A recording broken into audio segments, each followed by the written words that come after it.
let's talk about the Buffalo Sabres. This is a team that recently, in their last 10, is 6-3-1 and could possibly squeak into a playoff spot.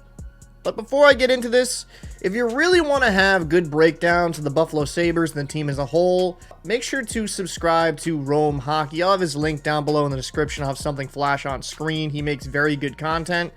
I just want to really talk about the Sabres and their team going forward. Regardless of them making the playoffs this season or not, I do want to talk about their future because I really do like a lot of the pieces that they do have in Buffalo. Now right here you can clearly see the Sabres do have some available cap space, but it is to be mentioned, Dahlin's going from $6 million per year to 11. So that's going to take away some of that cap. You do have some expiring contracts, but to field an NHL roster, if they want to make a playoff push, most likely they'll be around a few million at most in cap space. So here's the thing when I talk about the Sabres. Offensively, has Tage Thompson been what he was last year? No, but he's still a very solid player. And at $7.1 million, you really can't complain. But looking at Thompson, Tuck, Cousins, Skinner, who's had a pretty solid season again, because he can be a little bit streaky. Peterka, young player kind of coming into his own. They have a lot of talented young players that I feel can hit another gear. But what has me the most excited about this team is the defense. Now, Middlestat going to the Avalanche for Byram. While the Avs needed a viable top 6 center, Byram is a huge piece to lose. And some Avalanche fans have said, well, he would have been very difficult to resign. But when you look at this decor, Bowen Byram, Rasmus Dahlin, Owen Power, 3 of the defensemen, in my personal opinion, will be top pairing quality once they mature and reach into their prime. And looking at the ages of 23, 22, and 21, the Sabres have put themselves in a situation to have one of the best decors in the NHL for years to come. Now, contracts will have to be discussed, and maybe you have to let one of these pieces go. But if they can somehow retain all of these players for reasonable contracts, this is a great thing to build around.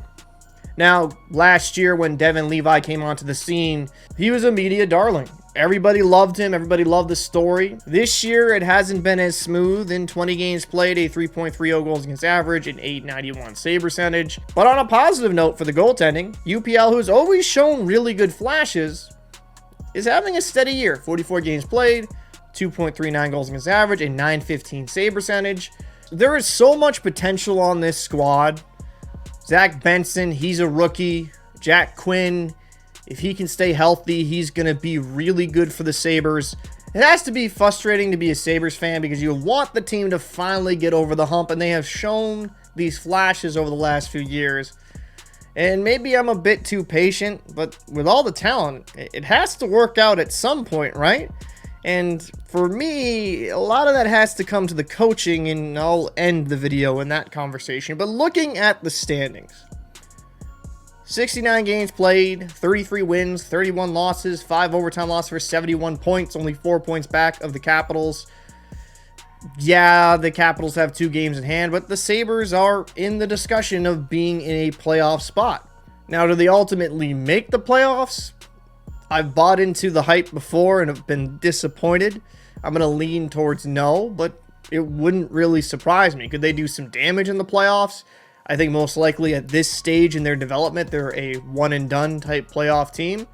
But considering how things have been a rough go in Buffalo for the past few years, that is a step in the right direction. Now, I don't think this is going to be a hot take, but I think Granato's got to go. They got to bring somebody new in there to coach because it just hasn't worked. I mean, with all that talent and the underperforming you've seen over the years, yes, they're young, but you expect to see a significant improvement by year to year.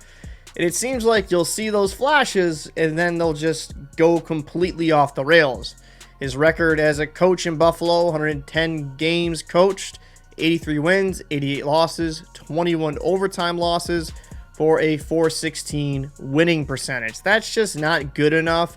And I think you could find yourself a hungry, young, talented coach to bring out the best of these players. They have talent up front. They should be a good offensive team. They have a very promising back end.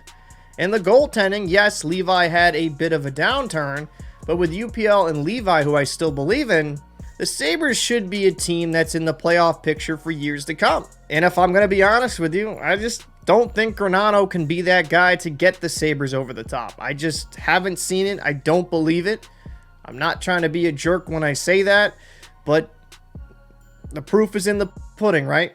Last few years, it's been the same old story of them going on some win streaks, then massive losing streaks. The inconsistency has been there. It is a trend. I mean, their most consistent trend is being inconsistent. But going forward, I still believe in the Sabres. They have a lot of talent. They're going to keep drafting guys.